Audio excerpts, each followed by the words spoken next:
Hello, my name is Emma and welcome to Tomorrow Will Be Dying, the prologue. So I've actually played the demo for the initial game, and I think the release date for the full version was delayed a bit last time I checked. It's been a while, but this is Tomorrow Will Be Dying, the prologue, so I don't think it really includes the main characters, A, B, C, D, Sun. And I have a warning for myself, and that is I'll point it out when I see it because I pre-check the game just to check for audio and stuff too. But let us begin first. I sing of brooks, of blossoms, birds and bowers, of April, May, of June and July flowers. I sing of maypoles, hawk carts, wassails, and wakes, of bridegrooms, brides, and of their bridal cakes. I write of youth, of love, and have access by these to sing of cleanly wantonness. That's a little bit of a funky rhyme. I sing of dews, of rains, and piece by piece, of balm, of oil, of spice, and ambergris. Ambergris? I sing of times trans-shifting, and I write how roses first come red and lilies white. I write of groves of twilights, and I sing the court of a mob and of the fairy king. I write of hell, I sing and never shall, of heaven and hope to have it after all. That's shall? I guess that's the rhyme. The argument of his book, Robert Herrick. So, I already have a qualm with this, and of course I think the art is beautiful. I always think the art for the person that does this art is super pretty.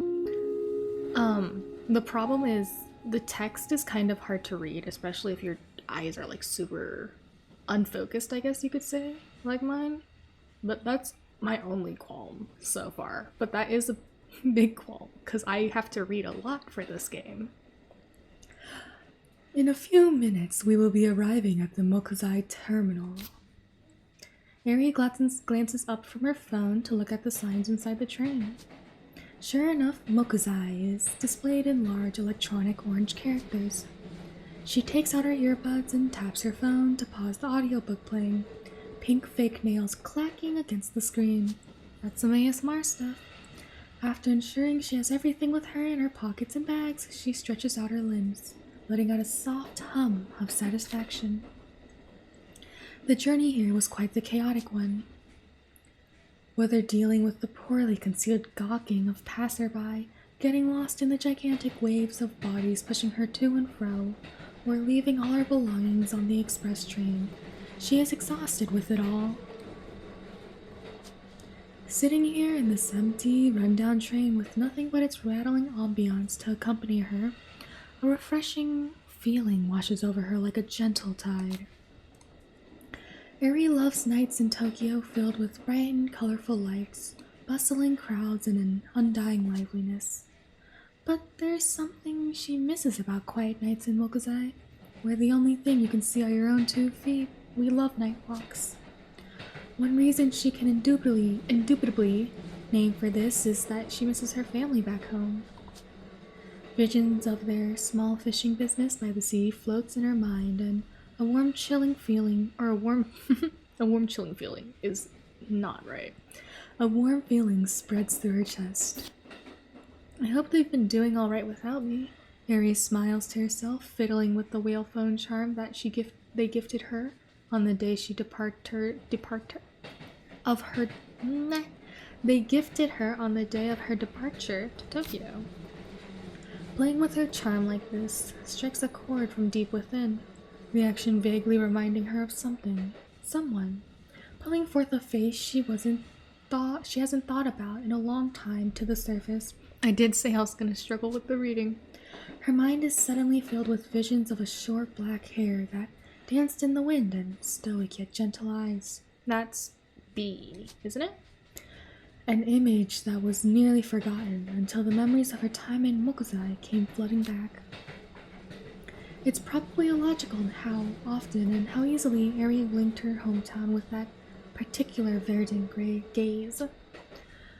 Whenever Eri happened to come across her, Ashikaga Shion, by her lonesome, the others would be playing with her magical phone charm just like this, seemingly unbothered by the fact that she was alone. So it's not Busan.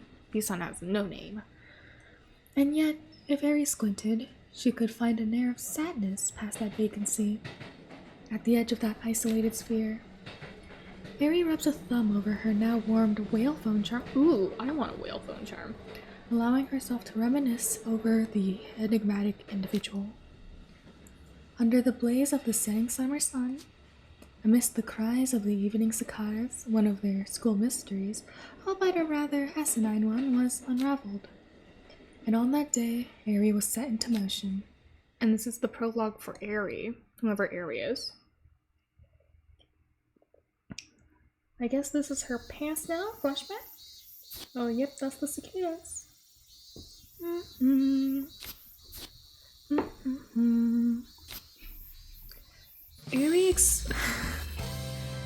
There we go. Eri explored a multitude of hobbies growing up. Track and field happened to be the one she'd stick with when she explored the different clubs in her first year of high school. The change in music was a little surprising, but not unwelcome. With that being said, when Eri pursued something, she would always put 100% into it. She genuinely loved running. She loved it more than anything in the world at the time. Everyone always said she had a one-track mind, but it was thanks to that one-track mind that she brushed off any mean-spirited statements. Which is why, even when carrying big stacks of yellow cones to the sports field, she couldn't help but run. The June sun beating against her back even in the early morning. You're wearing a tracksuit in... Girl, you wearing a tracksuit in the sun? In June? Man, you gonna be sweaty as hell. As she started placing cones throughout the field, she heard the rattling of the fence behind her. Turning around, she was greeted with the sight of her little brother, Masaru, climbing over it. Masaru, this is... You know, I'll hold my comments for later. No, I won't. I've never been a person that saves their thoughts. I think the style of this is more dynamic than it was before, at least for now, right? Maybe because they're going through like maybe a story portion, but the style of this is fairly more dynamic than before, which is not unwelcome. I kind of like it. It's very cute. It's always as clean, but like I could say the same thing for the one before. Pretext though, I don't know anything about graphic design, aesthetics, or game design, so I'm just saying it as I see it. She threw the rest of her cones aside and sprinted towards him. Even with her speed, he'd already reached the top of the fence by the time she was there. A wily one he is. He then jumped and grabbed onto the nearby tree branch and, promptly swinging down from it, landed nimbly on his feet. Oh, hello! You have two-toned hair. How many times have I told you not to come into the school that way? You could just sneak in through the gates. It's faster, he shrugged. Eri had no idea where he got this brusque attitude from, and she had even less of an idea when he got the inkling to dye the ends of his hair. I mean, he looks fine. He looks fine. Not missing a beat, he took off his blue randoseru I don't know. Backpack and brought out a lunchbox wrapped in fish patterned cloth. The tag on the corner of the cloth said Eri. You forgot your lunch this morning. Oh, thanks, Master. She sighed and took it from his hands. Eri has relied on preparation of the entire family's... Oh, Eri was relied on. I see. Eldest daughter vibes? Eri was relied on for preparation of the entire family's lunches and has been carried away in the whirlwind of busy work.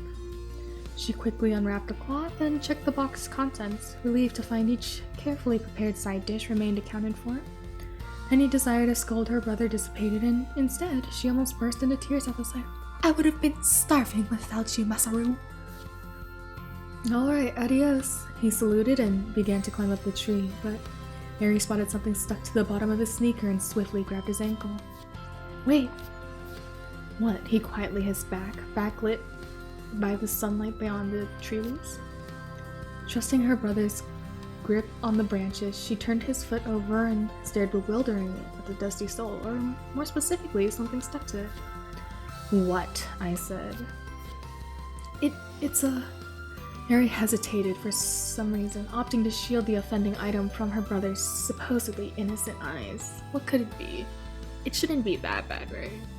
In the heat of the moment, she thought she might also dispose of it before he could unconsciously track Bates into his elementary school. It's a cigarette, a new voice said matter-of-factly. A cigarette? I thought it would be something else. Cigarette isn't that bad. Having nearly jumped out of her skin, Harry checks over her shoulder to identify the speaker. Actually, how would a cigarette get stuck to the bottom of your shoe? Ninja! Standing there in the track was the track team captain, Tsukimi. She wouldn't bat an eyelash at Masaru, being used to him randomly appearing at club practices every now and then, but Harry couldn't help but panic. "Captain, this isn't what you think. There's no crime in them. I wasn't smoking." Eri stammers wildly as she tries to get the cigarette out of Tsukimi's line of sight. I think she knows. Her effort only led to Masaru's foot slamming into her face as it jerked from being twisted around unnaturally. "There's no use in hiding it. Look at your feet." Eri still gingerly pinched the crushed butt between her fingers, did as she was told, and let her feet fall to the grassy patch under her feet. She was surprised to find cigarette remains scattered all around. No! No! I'm being framed, Tsukimi! Don't kick me off the team. I've been seeing these collect by this tree for the past few days. I did mean to report it to the teacher, but it slipped my mind, with the track meet being around the corner. Eri nodded in understanding, relieved to have avoided an unnecessary lecture. Well, you should get it done sooner or later. There's no way I'm letting some hooligans get away with throwing cigarettes at this poor tree. Agreed. Which is why you'll be going in my stead. Captain's abusing their privileges. I'm gonna tell on you. I tell on you. Eh? You were the one who locked up the equipment shed yesterday, right? I was just about to set up some hurdles when I noticed some equipment missing, Tsukimi stated, looking straight at Eri with a scrutinizing gaze. One of the pole vaulting poles. What? No way! Not me. You're saying it was my fault? We're also missing track spikes and jumping boxes. Oh, bruh. Eri's underclassman and shot put extraordinaire added helpfully. When'd you get here, Obra? We're having a conversation. Get out of here. Tsukimi raised a brow and simply placed her fists on her hips admonishingly. Eri began to sweat under her stare. There's no way I'm scattered-brained enough to have left the shed unlocked, she thought. However, the captain's cold eyes led her to doubt her own memory. She's gaslighting me unintentionally. Her suspicion would have been baseless. Last month there was a whole pack of relay batons. This was particularly serious, however, as they only had one other extra vaulting pool. You know what they say, sharing is caring. Tsukimi finally relented, turning away with a sigh. I'm not trying to be mean. In circumstances like this, I have to consider all options. Either way, the others will be more likely to place the blame on you, so it's in your best interest to figure out the equipment issue. But you're the captain? You're really doing this to me, Captain? I thought you were on my side. Might as well report the cigarettes at the office while you're there. Having said her piece, Tsukimi left and began setting up for practice. Obra gave Eri a shrug and shortly, Don't act like you weren't part of this, man. Don't act like you weren't part of this. You were part of this. You're an accuser. Don't pretend like you weren't part of accusing me. Seriously, why are you so forgetful? You're still here? Get back to school. Eri's gaze followed Masaru's finger, pointed to his foot, which she'd been holding onto the entire time, squeezing it as if it was a stress ball. Once she released his leg with a murmured oops, she could clearly see the handprint she'd left imprinted on his skin. Got these strong grippers over here. Now freed from her grasp, Masaru climbed the tree like a monkey, and once he found stable footing on top of the metal fence, he called out to his sister. I know you're gonna beat yourself up. Just clear your name and everything will be fine. You got it, Masaru. I'll always listen to my savior of food. Fight for a better day, that's what you always say, right? Masaru flashed a small smile before hopping down from the fence and sauntering off. After a few seconds of watching him leave and making sure he was walking in the correct direction towards the elementary school, because he is prone to leaving, I guess, Eri laughed through her nose and jogged through the field, helping set up the rest of the equipment as more track team members filtered in. Ugh, you don't look happy to see me, Prof. Alright, we'll look into it, the teacher, Saki-sensei, said while jotting down the final notes of the report. Picking up the dismissive tone, Eri reiterated the price of the missing tools. I can't believe— Come on, Prof. Don't you want your students to succeed? Don't you want them to thrive? You better pay attention to the track team. We're gonna win. Oh no, I get it. It's just, considering how things have turned out in the past. He trailed off and turned towards the window, airing himself out by the shirt collar. Damn, sure is hot these days. I mean, you're the one wearing a vest, bro. Take off that vest. Wait, Koizumi. Since you're here, why don't we discuss your science grades? Eri unconsciously jerked back at the sudden full front. This isn't about— This isn't about me, Prof. This is about the school. You don't want the school to be missing items, do you? Oh, what she would subject herself to in her obedience to the captain. Pop quiz for you? No. There's after school hours. I am no longer in student mode. I am in athlete mode. How many Earths would it take to fit into the sun? Many. More than one. I'll give you a hint. The sun is massive. It's more than one. I got you, Prof. Hey. I almost forgot. You know the plum tree by the fence? We found some secrets around there. Isn't that tree like a national treasure or something? Secrets, huh? He stretched and after leaning back in his chair let out a short but exhausted groan. Must be Sakai. Either her or the other one. The bad Ashikaga. The bad Ashikaga? We got a good Ashikaga? Oh, sorry, there's two Ashikagas in the school, so I say that to avoid confusion. You should know her. The track team dropout, he sighed. No relation or anything, by the way. Eri then recalled something she'd heard a few months ago on the track field. Did you hear? What? Apparently, Ashikaga started hanging out with that delinquent girl. What do you mean? The tea ceremony girl? No way. Right? I wonder how things ended up like that, I mean. Oh, what a waste of talent, huh? Hey, that's enough rumor mongering, you two. You'll never break your records wasting time like that. Once the bell signifying lunch rang, Eri went straight to investigating.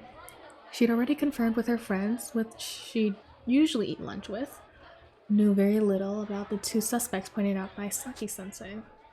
She never imagined she would manage to scarf down a massive lunch like hers while sleuthing about, and was quite impressed with her afterwards. I would be too, man. Gotta eat, so— Oh, the tea ceremony girl? If anyone stole the track and field equipment, it'd be her. Yep. That crazy girl threw Saki-sensei's lunchbox out the window. The occult boy. Oh, isn't this actually about— Yeah. So the track girl would be A-san. The occult person would be— was it D? And then the delinquent would be A, I'm pretty sure.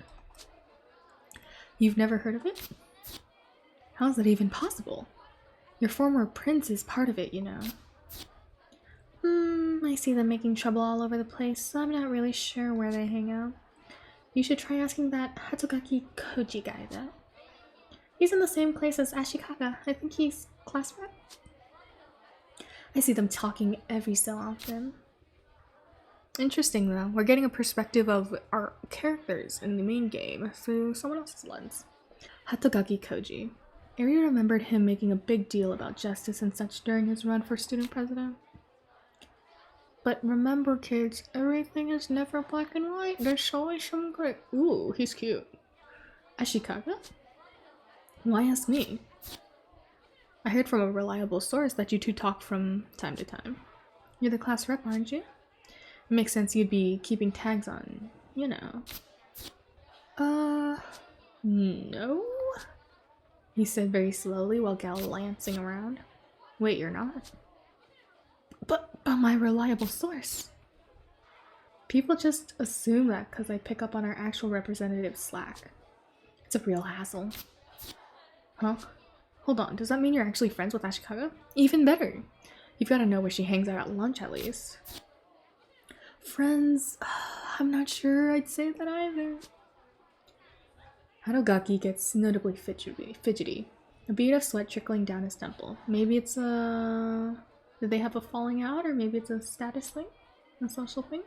I guess I've noticed that every time lunch starts, she makes a beeline for the door and goes upstairs. To the rooftop. But that's it, he mumbles, scratching his cheek while staring intently at the floor. The stairs, Either she would be heading to the third-year classroom, or she would climb all the way to the top, the rooftop. Gotcha, thanks. So, you really don't know anything else? How about someone named Sakai?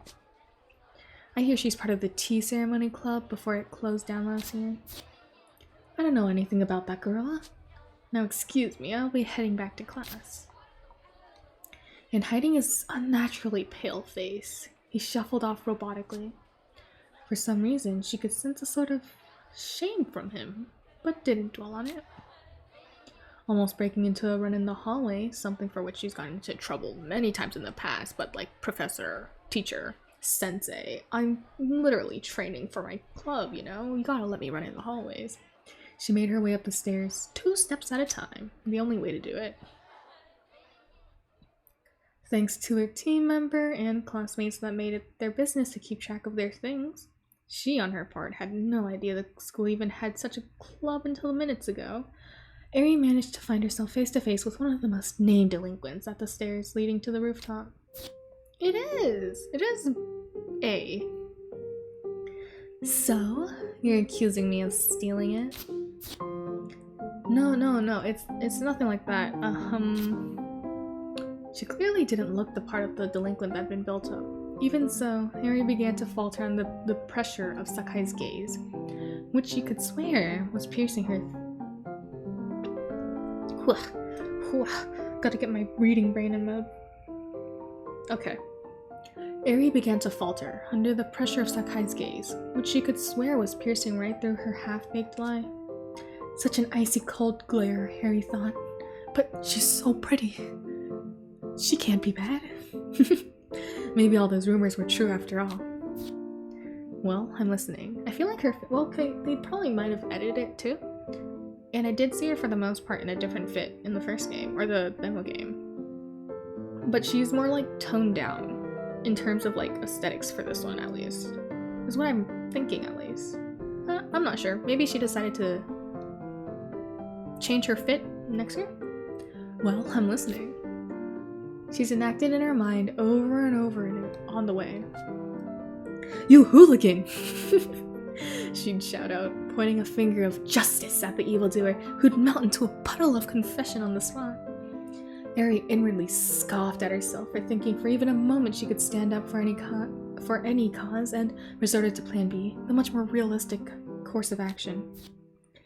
You're part of an occult club, right? Ooh. If she'll be nice to me if I go ooh. What of it? I was hoping you could do something to help me find it, you know? Don't you guys, like, consult ghosts or something? Eri stammered, saying the first thing she could think of. No. I wouldn't say we've done anything along those lines. Though our club is still young. Huh? Oh, well, that's fine, I guess. What do you do, if you don't mind me asking? Nothing really.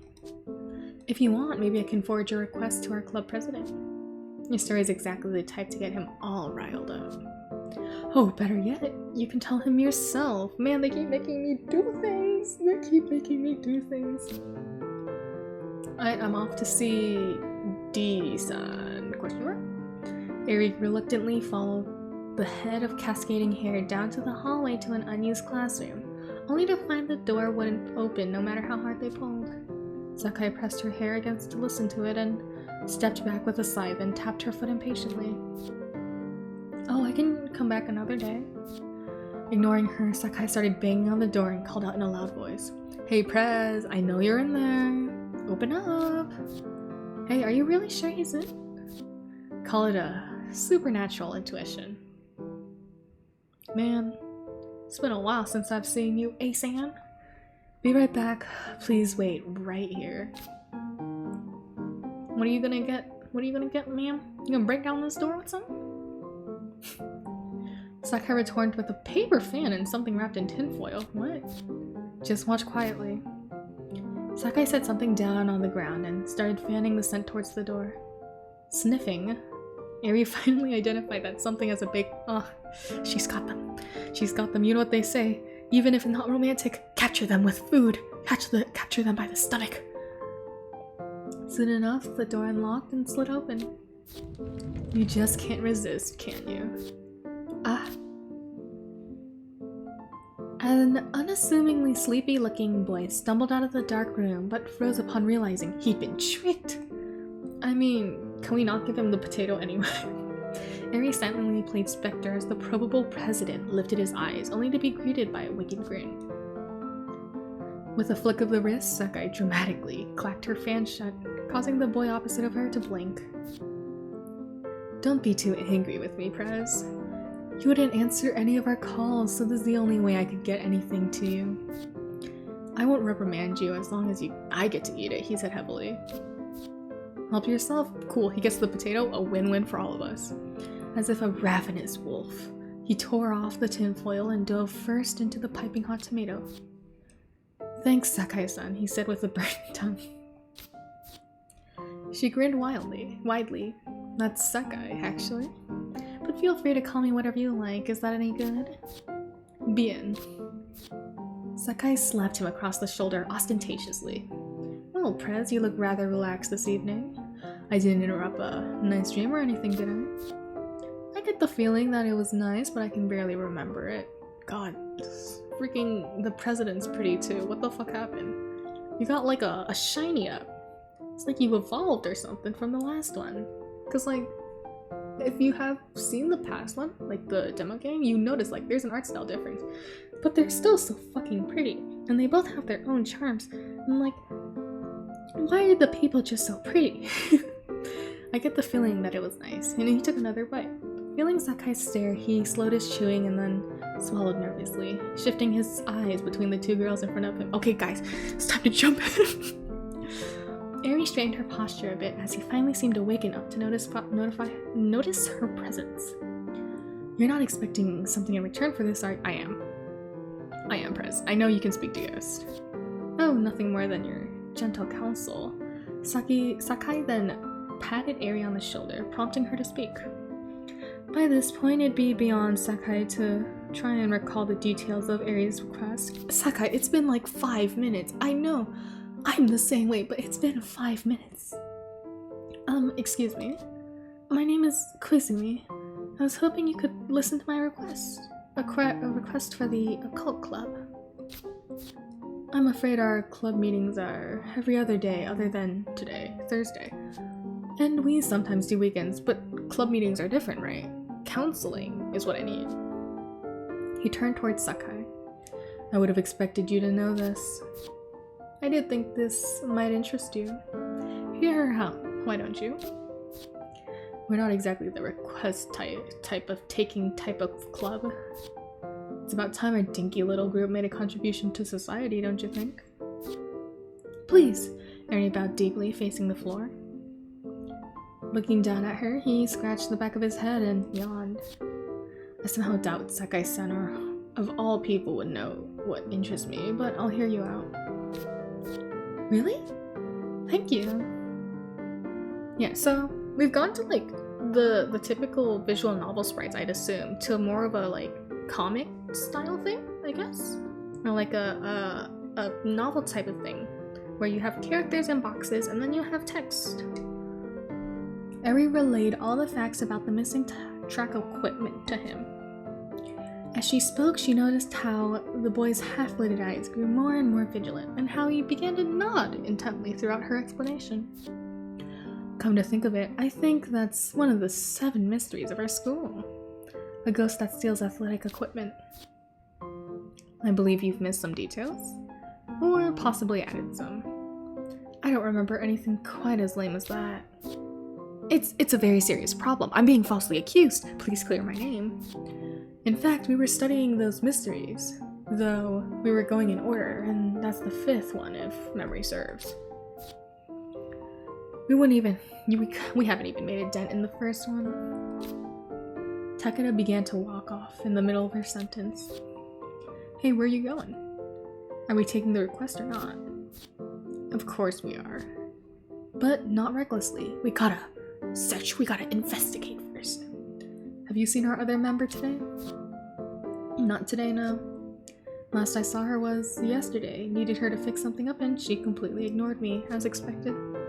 Sakai shifted her eyes to the ceiling. Something tells me she won't be up for this either. And why might that be? You both are in the occult club. Well, considering who's asking. She was interrupted again, and this time by a yawn. First, caffeine. Oh, where are my manners? I'm Takeda. I look forward to working with you. So, I get Asagiri, but Takeda doesn't start with a D. I mean, the da does, but I mean, on account of the summer heat, Eri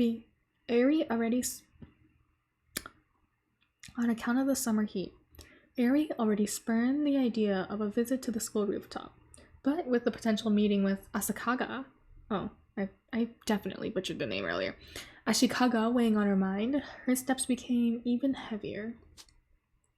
The loss of the Formula E of the track team wasn't explosive in the least, but had it been so, things might be easier right now. Instead of any true bitterness or hard feelings, a mere indifference had pervaded, which at least on Eri's part could only be perceived as a constant state of limbo in which unspoken feelings were buried and stored away to burden those involved. Feelings that felt as though they would last for the rest of their high school careers. It wasn't until the quiet drama of last year's incident that Eri fully realized how daft she could be when picking up social cues. Me too, man, me too. At first she thought it was only a minor setback. Something not one she couldn't overcome if she'd only worked hard enough. That naive, youthful confidence was thrown to the wind. The indomitable spirit that she believed herself to possess, torn to shreds by the unending, soul-draining apathy offered by each of her peers. It was only that year, with the recruitment of fresh first years, that things started to look up, though Eri had yet to shed the title Tiger of the track team. That is to say, she still played the role of a pack mule, the muscle, in an attempt to keep spirits up. So much for the incident. As to the person Ashikaga herself, outside of the loud congratulations and other routine sports team proceedings, Eri's interactions with her were relatively sparse. Still, Eri harbored nothing but admiration for her, though said admiration was understandably tempered by the captain's barely hitting coldness towards their former star. I understand, I guess, why she'd feel cold, because it feels like she let down a team, and it is like a track team, even though it's individual events. But I mean, she is her own person. As much as... Wait, her name was Sakai. I was thinking of Sakai. Sakai is A, so it doesn't make sense either way. It's just aliases. As much as Eri would have liked to lead them to reconciliation, any attempt at forcing it would feel only like cruelly poking at open wounds. All this to say, she had no idea how to approach Ashikaga, much less inquire into the cigarette situation. No, she thought to herself. As long as I treat her like anyone else, things will work out. She went on with her mind as they climbed again the steps towards the roof, convincing herself that she could leverage her admittedly excessive curiosity about Ashikaga. Perhaps that would break down any barriers. Psyching herself up inwardly led to nearly tripping over a step outwardly, interrupting some quiet, trivial banter between her two guides. I'm okay, she cried. Takeda helped Eri stabilize while Sakai, who let out a short huff of the music. Takeda helped Eri stabilize while Sakai, who'd let out a short huff of amusement, made her way to the door. I was under the impression that the rooftop was off limits. It's a bit of a miracle we managed to get permission. I guess you could put it that way. I wonder if one of the school mysteries are in there. She sighed. Don't know why I fought so hard for it in the first place. Hardly spent any time up there. Do I even want to know what happened? Eri thought to herself. Takeda, as if reading her mind, continued. Long story short, it took a lot of persistence. And just the right amount of exhaustion on the teacher's part. If anyone asks, we're looking for UFOs up here, alright? I mean, I did call it out. I'm pretty sure I said it was something like that. Eri's eyes narrowed as her vision was enveloped in the brilliant azure of the sky. Whew! Whew! Looking good as always, man. Ashikaga turned at the sound, wasting no movement as always. As Eri watched this, she was struck by the restful expression worn on her face through a communicated a restful or perhaps wasteful. You're out of the limelight. Put another way, it was as though she didn't have the extra energy to expend on movement in the first place.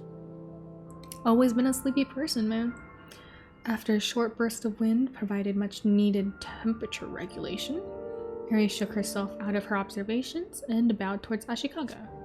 Good afternoon. Ashikaga could only blink at the sudden address, though she could barely hear the words that came out of Eri's mouth. Takeda stepped into the blinding heat. I'm glad you're here, Lao. Let's solve the fifth mystery. Not today, Ashikaga sharply interjected.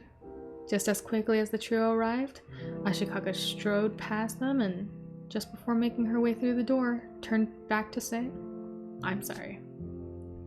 With a short nod to the club's client, she fled down the stairs. Eri perplexedly turned back to the remaining occult club members, not sure of how to react to the nonchalant shrug the two shared. So much for that, Takeda said easily. Well, if she's busy, she's busy. Things will be more difficult without her help, but I can't surrender now after that potato. You were bribed, you gotta pay it back. Eri was certainly discouraged by Ashikaga's curt exit, anticlimactic to say the least. She couldn't help but link the girl's departure with her own sudden appearance. However, Sakai and Takeda seemed to take no mind to her attitude, as though that was business as usual. She supposed she could take this as a reassurance of otherwise. So, a pause. The president peered into Eri's face, hoping to find some hint of the name that evaded him. It's Koizumi, the girls reminded him in unison. Sakai muttered a extra forgetful under her breath. Oh, right, so Koizumi. If I'm not understanding this, or if I am understanding this correctly, you're missing track equipment, no? Mind pointing out where the equipment shed is? It's over there. Eri motioned to the two to follow her as she jogged to the far side of the building, pointing to the small building with her feet planted on the ledge of the railing. I see. Takeda copied her, leaning dangerously over the railing himself and surveying the field. Do you see something? I'm looking for possible blind spots and hidden paths that a thief could use to infiltrate the shed. He responded without a hint of humor in his voice whatsoever. Eri blinked at him in confusion. A thief? Shouldn't we be looking for a ghost? 'Cause you are the occult club. Oh, we don't believe in that crap. We're the occult club in name only. Sakai waved a hand and laughed. Eri looked back and forth between the two club members, puzzlement clear on her face. Seriously? Even Ashikaga? Especially Ashikaga, Sakai started. Why'd she join this club in the first place? Still a complete mystery. I've asked her a million questions and I still feel like I hardly know her myself. Eri looked up towards the sky and blankly watched the clouds pass by. She'd momentarily forgotten why she was up here, swept up in her own emotions as she was. Despite their claims, spending time up here with the club certainly made it feel as though she was becoming cursed. No. Blessed. Everyone here is beautiful. The plan, she shouted out inside her head, her eyes widening like saucers. She discreetly glanced at Sakai, who was now checking out the field alongside Takeda. Why do I keep playing games that make me read so much? A metaphorical light bulb flashed above Ari's head before she gestured towards the very tree in question. Actually, the track team captain and I found some cigarettes around the plum tree. If you don't mind, maybe we could investigate that as well? I suppose they could be related. Takeda pondered, rubbing his chin with his index finger. We'll go down and take a closer look after school then. Thank you, Ari smiled at him as they headed towards the roof door, glad that he still retained his sober enthusiasm. Ari looked back at Sakai over her shoulder to study her reaction, but as Ari half expected, the girl had the usual cattish smile plastered on her face. She certainly didn't seem to be displaying any nervous tics, but Ari told herself not to be fooled. Sakai's a sneaky one. Something told me that this type of girl likely found enjoyment in the chaos she sowed. The three reconvened as soon as classes were over, and once they gathered around the tree, the club president went straight to work. After some initial inspection, he offered his rough report. This had apparently gone unnoticed by those privy to the littering issue. There were small dents in the tree that were just deep enough to be identified as deliberately made. Upon confirming with Ari, the size of the dents seemed to match with the missing track spikes. Perhaps someone used these spikes in a cursing ritual, and that's the occult. Have you ever heard of the Ox Hour Shrine visit? If I recall correctly, this needs to be done 7 times in a row for the effect to take place, so if we're lucky we'll have time to catch them in the act. I see, Ari groaned in desperation. Who would do something like this? Isn't there such thing as a ritual that doesn't ruin public property? I've heard of that ritual, Sakai said, sidestepping Ari's fuming. Doesn't it involve nails and straw dolls? How exactly would track spikes? Suddenly, Takeda brought up a finger, silencing her. Hold that thought. What? Sakai asked, her expression communicating that she had already given up on finishing said thought. Takeda surveyed the surroundings, turning in a few circles when his eyes seemed to land on the school building. I feel as though someone is watching us. Huh? A chill ran through Ari's spine. She only then realized how weak she really was when it came. You never realized, girl? You never realized? I knew this from the start. Where? Takeda seemed deep in thought, tilting his head as he continued observing the building with a careful eye. It was then the sound of approaching footsteps took their attention away from the supposed presence, snapping both Takeda and Ari out of their tense postures. You brought the occult club? You really lack sense sometimes.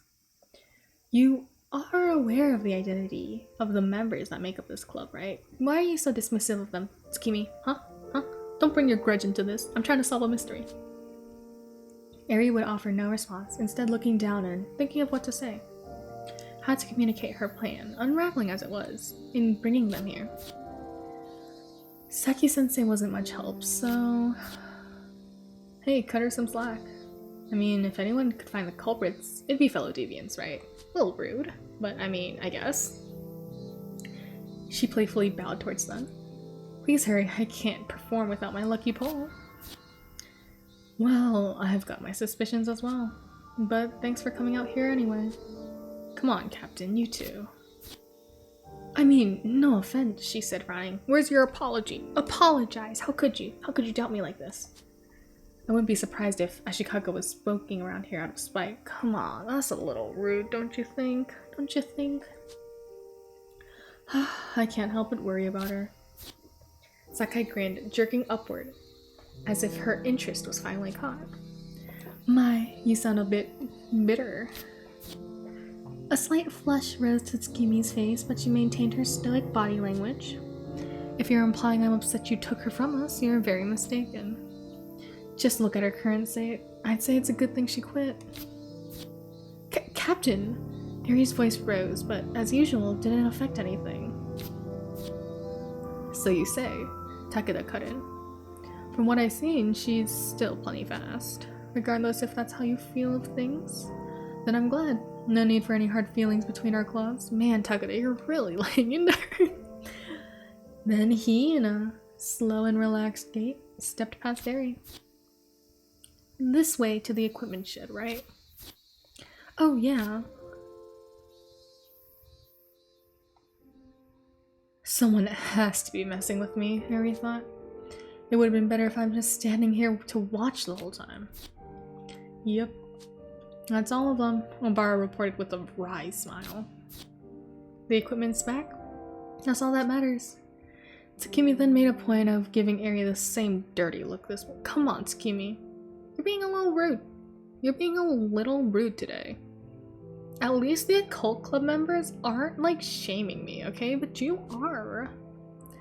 We'll have to remember to keep a closer eye on this shed, alright? Of course. Eri nodded then, turned to address the occult club. I'm sorry for bringing you here for nothing. If it's alright with you, Takedo began casually. I'd like to keep investigating. That's true, the culprit's still out there. Could be a deliberate, possibly mean-spirited prank. Are you sure? I mean, if it's just a prank. No stopping him now that he's like this. You've cursed us all. His curiosity is piqued.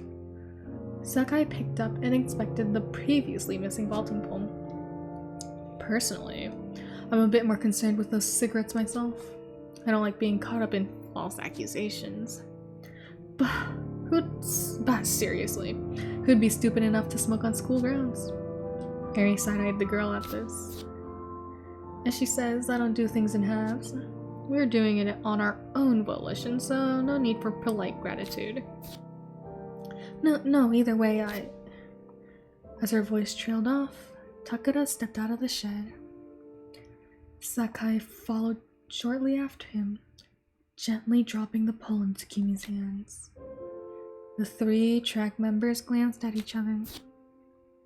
Why don't I grab us some snacks? The kind that'll cool you guys off. Captain, do I have your permission? That's fine with me. Just don't get sidetracked, okay? With that all settled, Tsukimi turned the pole and, prior to taking her own leave, issued an order to Obara. I'm gonna return this to Hiragi. You'd better stick it out and keep an eye out around here. Her eyes narrowed once more, signaling her intent. Yes, Captain, he chuckled with the usual sarcastic tone. As Eri, who just finished a short chat with Obara, stepped out of the dinky shed, she spotted the two occult club members crouched behind the same tree. Ooh, that's a different expression. I haven't seen this one. She jogged up to them and then patted Takeda on the back rapturously. I'm gonna get snacks. Would you two like anything? Takeda shot up. You want potato? Takeda, you want a potato? What caused Eri to step backwards, however, was Sakai, who was holding a cigarette between her lips. Sakai, no! It's not a new one, Sakai stated simply, as if that answered anything. Eri just stared blankly at her. I just wanted to compare brands, she continued, only making things more confusing. Eri's brain felt fuzzy. I wouldn't blame you for suspecting her. I wouldn't either. She most likely acts the part. Eri thought for a moment. That was the original reason why she was doing all this, but after seeing Sakai and Takeda defend Ashikaga, when all Eri could do was stand there helplessly, she couldn't help but want to believe otherwise now. She felt pathetic about her wishy-washy frame of mind. Truthfully, I did suspect you initially, Sakai said. Now we're being honest. But now, somehow, I get the feeling that you wouldn't do something that awful, even if you are a little crazy. Eri wrung her hands together, nervously, unacquainted with being so blunt, especially straight to the person of interest's face. To her relief, all Sakai did was bark out a laugh, and even Takeda's lips quirked in amusement. New friends for Eri? New friends for Eri? You should probably spend more time with us before making that judgment. Wait, what judgment? Anyway, I'll go for a Mont Blanc. Aish, always want the expensive stuff, huh? I'm cutting. I don't have money for you.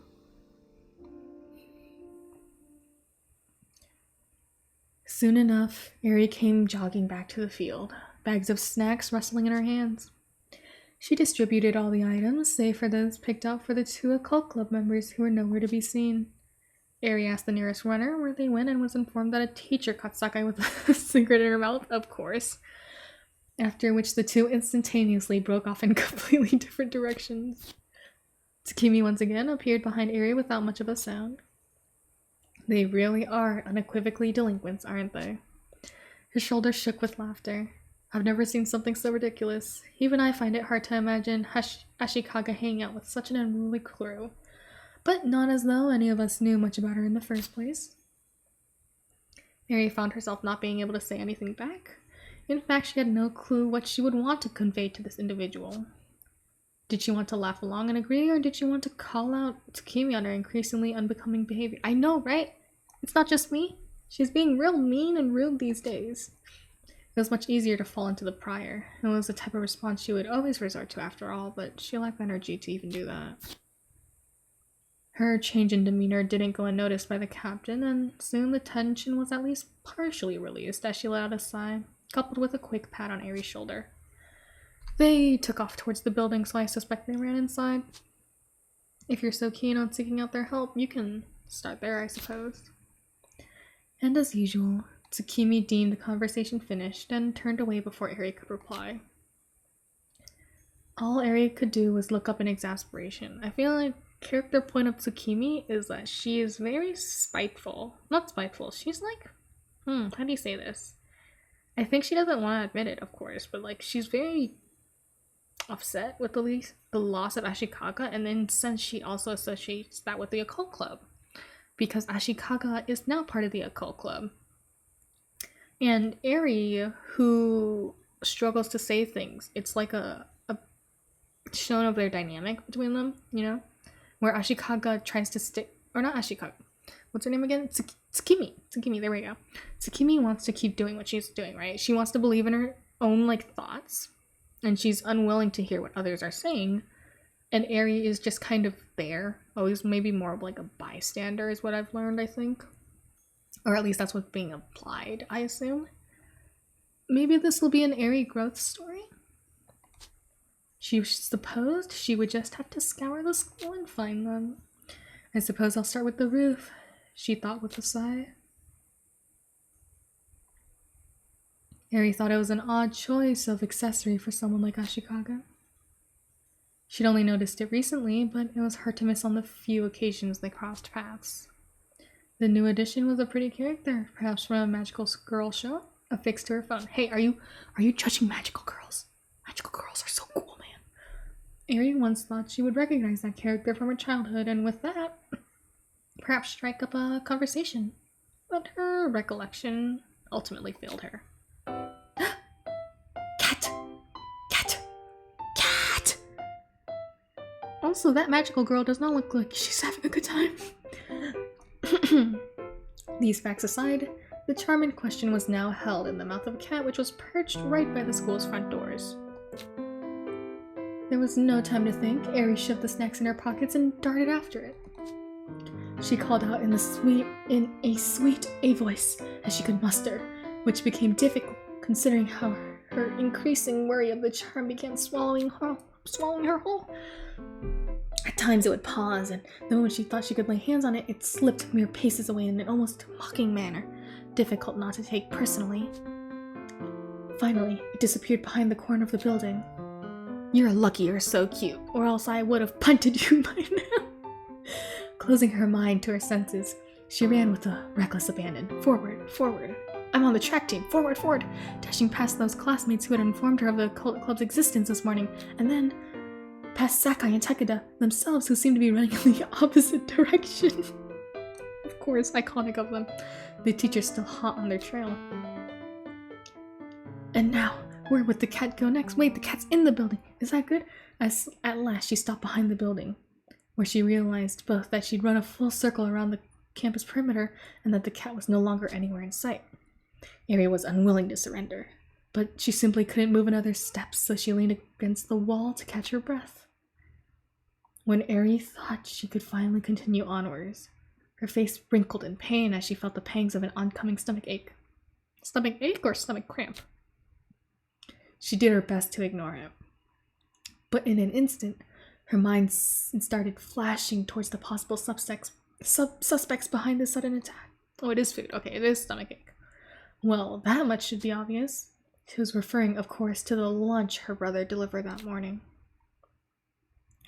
She'd checked the food herself, but wasn't poison meant to be inconspicuous? How inconspicuous? Well, I never knew my own brother would poison me. It took a moment to realize how silly she'd been. Masaru wasn't by any means a bad kid. I was tricked. Would he be the type to play some prank on her? It was then that it all called up to her. That is, a wave of anxiety of a magnitude that, at least as far as she knew, Eri knew not whether she'd ever experienced before. Her eyes darted towards her as her chest tightened to an almost painful degree.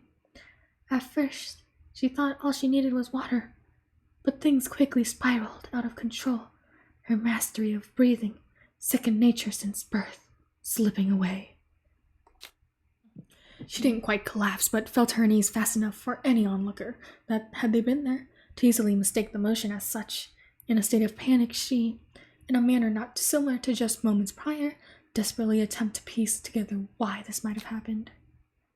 This was Koizumi Eri, the tiger of the track team who, with her one-track mind, haha, fun pun, was meant to single-handedly put their name on the map, at least according to herself.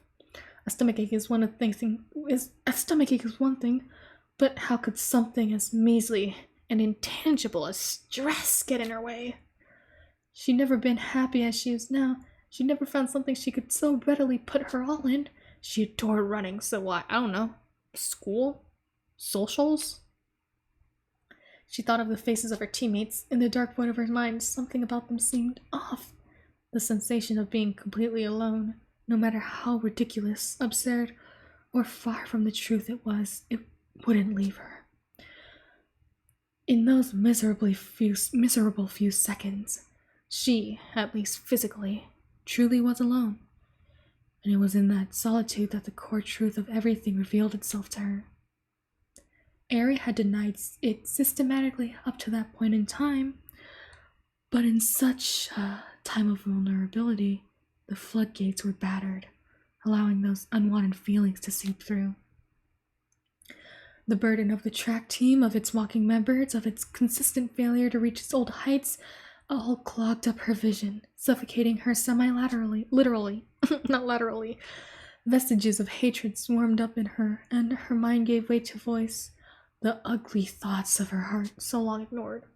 Why is everything on me? Can't they put in a quarter of time I put in? How long do I have to do this until someone appreciates my efforts?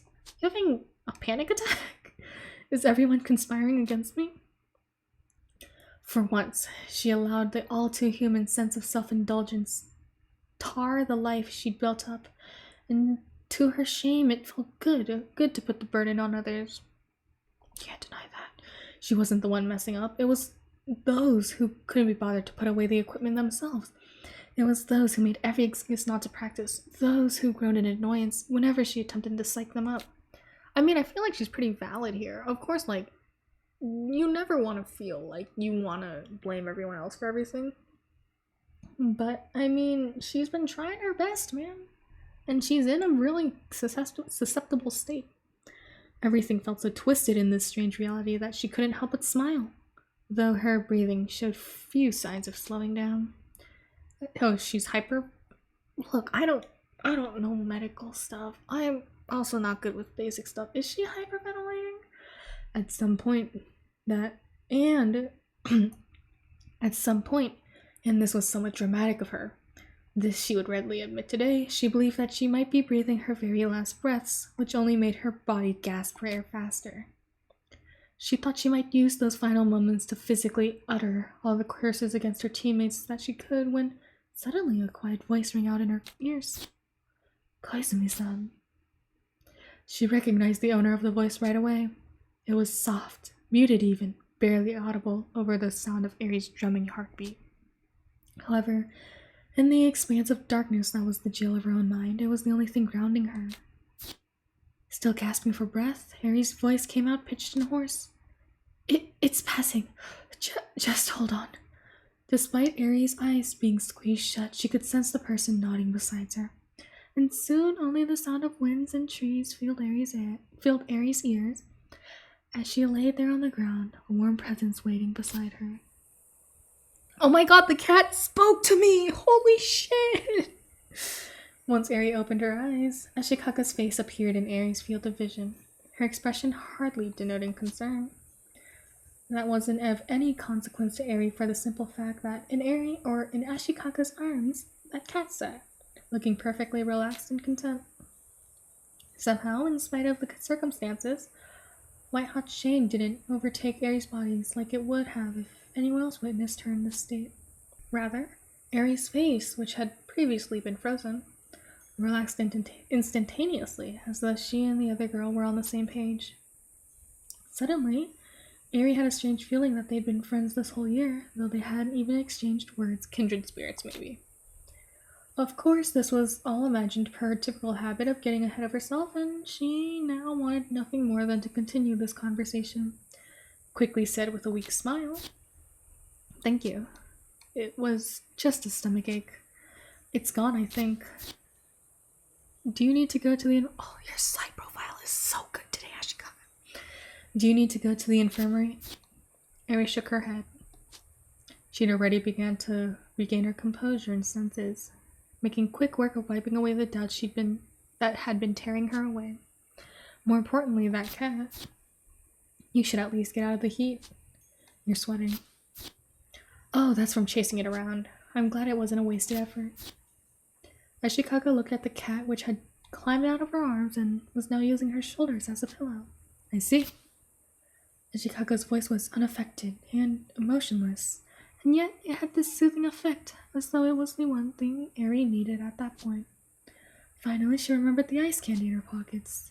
In the pit of her stomach, she felt the upcoming gesture that would be some symbolic way to usher Ashikaga back into the track team.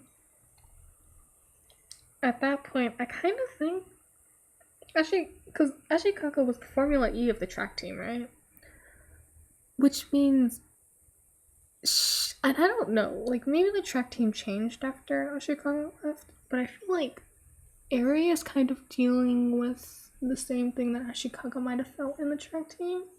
And maybe this was mentioned in the previous game, or not the previous game, the main game demo, but I'm really scatterbrained and forgetful. But I feel like, maybe in a way she's kind of getting a glimpse of what Ashikaga had to deal with. Aerie felt Ashikaga, the abandoner, could be the savior to bring the team back to life. Girl, you should not. Like, number one, she's not coming back. Number two, please don't put all the effort into, like, one person and hope and believe. I know you want to, but it's not gonna work. The teammate, like, hates her low-key already anyway. As if offering this childish snack could produce the miracle of Ashikaga quitting smoking and returning to their team to its former, albeit short-lived glory. Split this with me? Ashikaga blinked. Twice she blinked, before finally taking the candy. Even in her state, Aerie perceived Ashikaga's hand and then her lips quivering slightly, which almost made Aerie laugh out loud. About earlier. Sorry. I wasn't avoiding you, if I gave off that impression. So, do you recognize me? Aerie paid no heed to the embarrassing things popping out of her mouth at that point, slightly delirious as she still was. Probably from lack of air. Of course, Koizumi Aerie, the one who always loses things. Yeah, that's right. That's me. Aerie laughed self-deprecatingly. Of course, nobody thought of her as the tiger of the... It's okay, Aerie. I think of you as the tiger of the track team. She was just seen as an airhead. I'm one to talk, Ashikaga said, gesturing to the charm in her hand. You really helped me out. Thank you. Aerie blinked at her, and soon enough a genuine laugh erupted from her chest. It was as if the release of the glee was enough to make way for air to freely enter her lungs. Whatever help she provided or didn't provide, the moment she gave Aerie the reassurance she'd been needing for longer than she'd allowed herself to realize. Without another word, Ashikaga lifted Eri to her feet and began to help her into the shade of the school. With a satisfying crack, Eri split the strawberry flavored ice candy in half. I respect that flavor. Good flavors, good flavors. She handed one to Ashikaga, who, rather than put it in her mouth immediately, as Eri did, seemed to enjoy the cool surface on her palm instead, letting the cold droplets of condensation drip from her fingers. Ashikaga looked down the empty hallway without further explaining the situation. That cat followed me back to the school and stole the charm out of my hand. I'm sorry if it caused you trouble. It's not your fault. No, I should have held on to the charm lighter. Ashikaga scratched at her chin. I never expected him to pounce at me. It's because I got too close to him yesterday. I'm still not quite. The cat whisperer is speaking, let her speak. The remainder of Ashikaga's story quickly exceeded the amount of words Eri heard come out of her mouth during the entirety of their time together in a track team. As it happened, Ashikaga found a cat stuck in a tree the day prior. Much to her chagrin, she never learned how to climb a tree, and so tried several different methods to secure it. First, she stacked up some unused jumping boxes, which did turn out to be left abandoned by a forgetful Eri. Look, I know I was defending myself, and I still will. It was not me. But that still didn't provide the height she needed. The track and field equipment shed was left unlocked, so she borrowed a few more tools. You tried to pole vault to the top of the tree? No. I was using it to prod the cat down. As you can guess, that didn't work. He's a very stubborn cat. That's when I put the spikes on. Using track spikes to climb a tree, huh? Apparently, it was that day that Ashikaga acquired a new skill. With the help of spike shoes, of course. By the time the cat was let down, Eri had just locked the equipment room, and being unable to access it, Ashikaga hid the gear in an inconspicuous spot to be retrieved the next day. That was what Ashikaga had been looking out for. What? That was what Ashikaga had been looking out over the rooftop for, to find the right timing while avoiding any unnecessary run-ins with track members. Incidentally, it was only a bit later that the cat she'd saved returned to the school and stole her charm. That's the gist of it. Sounds like I have even more to apologize for. No one was inconvenienced. No one was inconvenienced, really. I just, I got my exercise in. And, if anything, the cat's the most inconvenienced. Oh, I guess except Haragi. Haragi? Oh, just a first year who won't participate unless she gets to use that exact vaulting pole. The captain always tells her off for that. I'm not sure I've ever told anyone this, but it wouldn't hurt now. During competitions, I always wore a specific set of socks. Ashikaga looked up as if recalling a fond memory. Yes, the holy pair, I call it. Also, I always ate eggs on rice the night before every race. I wasn't expecting you to be so superstitious, Eri said, tipping her head. Of course, Akai's earlier claim regarding Ashikaga's absolute skepticism towards ghosts factored into that preconception. Rituals and superstitions are two different things. That makes sense. Yep, I agree. Superstitions are dangerous to rely on, but rituals are perfectly harmless. Are they? Ashikaga raised a finger knowingly. Eri pressed her lips together and nodded, trying to suppress a laugh. That doesn't really differentiate them. Ashikaga cleared her throat. All that aside, what were you doing out there, Koizumi-san? Hasn't practice started? Oh, actually, I was looking for your clubmates. I wanted to thank them with these ice candies, but they were missing by the time I came back. I see. I can give them a call if you like. Once Ashikaga made her call, she relayed to Eri the president's message, which went as followed. We're in hiding right now. We think we may have figured out the perpetrator behind the cigarettes. Another Ashikaga, funnily enough, smoking in a bathroom stall. Oh, Koizumi brought us snacks? Tell her thanks, but you two had better finish them off before they melt. As to where we are, I'll give you a hint. Between the lions. With a sigh, Ashikaga closed her flip phone and stashed it away, obediently starting to eat her ice candy as the president suggested. She then shrugged at Eri, who had managed to hear the whole conversation. She listened to the entirety of Ashikaga's retelling to ensure her ears weren't deceiving her. I don't mean to sound rude, you must get asked this a lot, but how did you get caught up in that club in the first place? Well, you see, don't you ever miss it? Running? From out the classroom window, Eri watched the leaves dance through the air as breeze passed through the leaves. Despite having poured her all into the sport itself, she had an odd feeling that if she were asked the same question, she wouldn't know how to answer. To be honest, I'm not sure. Ashikaga said softly, reflecting Eri's thoughts. Back then, I would focus on nothing but running, and now I feel as though I'm focusing on nothing entirely. Somehow it feels as though there's no difference between the two. Eri started to gnaw on her ice candy, and seeing this, Ashikaga did the same. Between crunchy bites, Ashikaga laughed quietly. The occult club's useless. Saki-sensei certainly won't let me forget that. At least now I find myself not minding the wasted time. Ashikaga tightened her grip on the charm still in her hand. Someone once told me that you should focus on your own happiness. It sounds selfish, doesn't it? Later on, he added that if you manage to do that, those that care about you will become happy as a result. She shrugged, flushing slightly at the sentimentality of it all. I know who she's talking about now. It's the sunflower dude. It's the sunflower dude. Eri tilted her head. It would stand to be a little more nuanced, but I get the point. I feel like I've misunderstood you this whole time, Ashikaga. To be fair, her perception of Ashikaga is very heavily biased because of her teammates, isn't it? Technically? And like the current perception of her. They exchanged short smiles, but remained silent afterwards, leaving things there.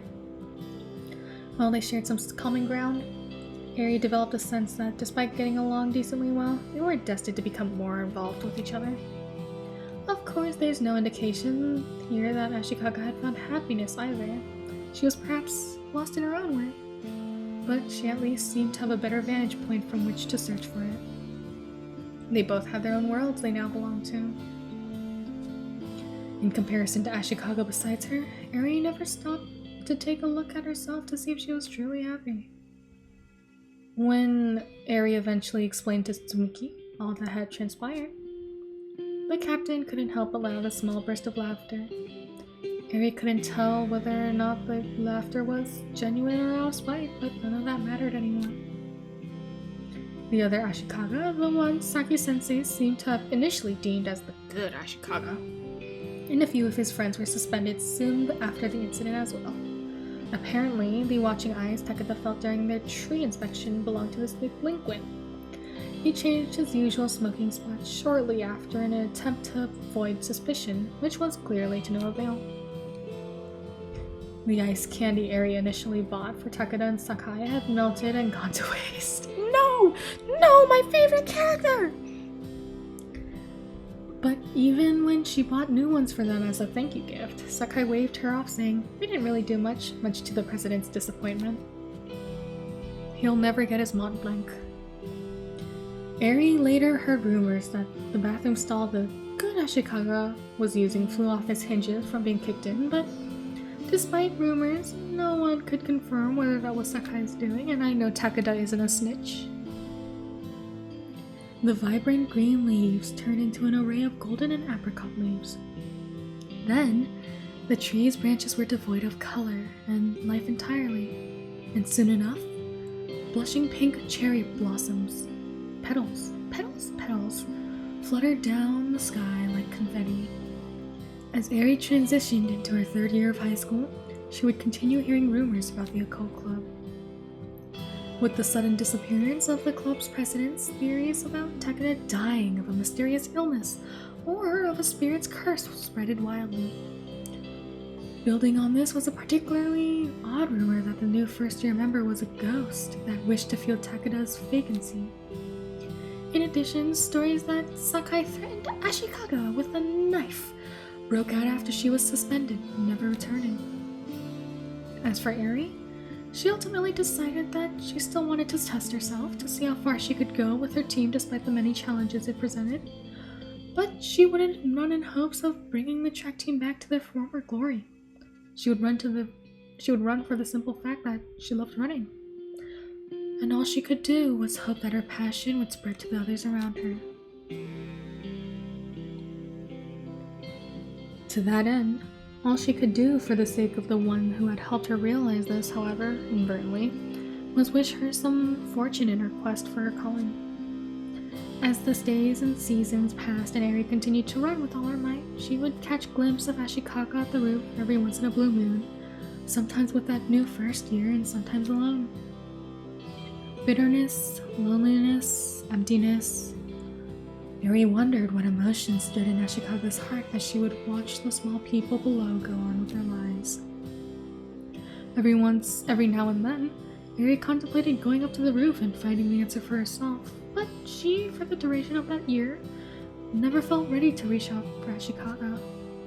The isolated, dusty blue hue of that rooftop became a realm for Ashikaga and Ashikaga alone, like a star shining faintly, all by its lonesome in that wide backdrop. Nonetheless, Eri would always find her gaze wandering towards the top of their school building, and before she knew it, their high school lives were over. There was no sight of Ashikaga at their graduation ceremony. For some reason, the day had stuck itself in her mind all this time. Every little detail, able to replay itself with incredible precision. How odd for a day that merely felt like a short drinking break, a mere rest stop in the middle of a lifelong train ride, to have such a lasting effect on her. And is that it? Let's see. Oh, now we're going back into present. Eri sat up with a yawn before rounding up her belongings. As she stepped toward the soon-to-be-open door, she dialed her family's landline number, which she still memorized by heart. Hello, this is Koizumi Fishery. Eri smiled into her phone upon hearing that familiar, albeit now slightly deeper voice. Hey, Masaru. Eri! He gasped excitedly, which soon followed by animated background noise from her other family members. Hey everyone! She laughs and calls out loudly, hoping they can hear her over the receiver. She can now hear them fighting for the phone, only causing her laughter to escalate. I'm about to get off the train. Could you tell Dad to come meet me? Sure thing. And Eri? Masaru's trails, voice softening. Yeah? Welcome back. Eri looks out to the window as the train comes to a stop. Those words brought a beaming, winsome smile to her face. I'm home. Arriving at the Mokuzai station. Mokuzai. The next station is Kusa. The doors on the right side will open. Come on. Yes! Eri final CG. Yes! After several harsh winters and warm springs passed, Eri felt like she was able to blossom into the person she strived to be. She's still the same airheaded girl who runs towards her ambitions with all her might, but now she remembers to slow down every now and then, taking her time and taking in the sorry, this is such a documentary end kind of thing. Despite everything, like the based on a true story, this is what's with them now. Despite everything, she can proudly say she does not harbor any regrets. However, as the door trains open and the chilling autumn wind rushes through the gaps, her mind drifts back to that school rooftop. White it's been a long time since I've said that word. Cumulonimbus clouds against a searing blue and raven, hair fluttering in the wind on the back of her eyelashes. She couldn't help but wonder, what kind of person had she blossomed into? To be continued? The prologue or the main story? Well, is that the end of it for real? Okay, that is the end for... Okay, so let's just check the credits. Art by Nonagon. Programming by Always Polite. Writers Always Polite and Nonagon. Writer JYN. It's editor. Music Always Polite. Plugins I see. Scribble, Juju Adams, FX. Sound effect left sidearm. Okay. So that was a Tomorrow Will Be Dying prologue. I was gonna split this into two, but I guess it's just now like a 1 hour plus thing. Comments. I know this is standard and I've already said this. That was my glasses, by the way. The game itself is not bad, and I've said this for another game before. It was the romance, the Yuri, basically shoujo ai romance visual novel. And it's called I'm So Lonely Here or something. They have a similar problem. I honestly say I prefer this one more just because of how dynamic things feel, and the music always cuts in at the perfect moment. But I have a few qualms. These are mostly personal things though. Number one, it's a very personal thing, and I've said this before with it gets so lonely here. I'm really bad at reading, and when I read this, the dialogue in itself feels like I'm trying to fulfill a word count, and it's very pretty. I think it's very pretty how they show it, right? It's very like comic-esque, I guess you could say, or like visual novel-esque in the way that they use boxes, right, to like show dialogue, which is good. Like, I like something that can also be effective yet pretty. The problem is it's hard to read because the text is so much in one box that your eyes start to lose focus. And of course, once again, this is a personal qualm, but it kind of dims down the experience because it's hard to focus. And when I'm trying to read it, and if you ever see like breaks in my videos, that's because I'm like trying to re-say a line or trying to re-say a word because I either fucked it up really badly or I'm like frustrated with myself. And that's the problem, right? Like, this is a me thing, obviously, but I got frustrated reading this aloud because my eyes can't follow like line by line. It's harder to follow because it's such a huge chunk of text in each box compared to like, let's say you go to a typical visual novel that's also fairly well made and that's easier to read, where they would have like smaller lines, fewer lines in each one, so my eyes don't have to track a huge amount of words. It's just like a few words at a time, which is not damning if you're just like playing it by yourself and you're like reading it in your mind. It's probably easier that way. Of course it's easier that way. You're not speaking, your throat isn't dying. But that's qualm one. Qualm two is something I noticed a little bit. I like the music kind of comes in after the train, which is very good. I really like that. It was very impactful. But there's moments, and I think personally, there's too many moments where there's just like straight silence. Like, I feel like there could have been background noise, maybe like students going around. If you could have, like, of course it's if you have the ability to. I don't know how the production behind this, but like it felt very lacking, because I understand if you want to have silence leading up to like a very good, background music moment, especially because it'll establish like how much more impactful this moment is for people or the characters. But when you, how do you say this?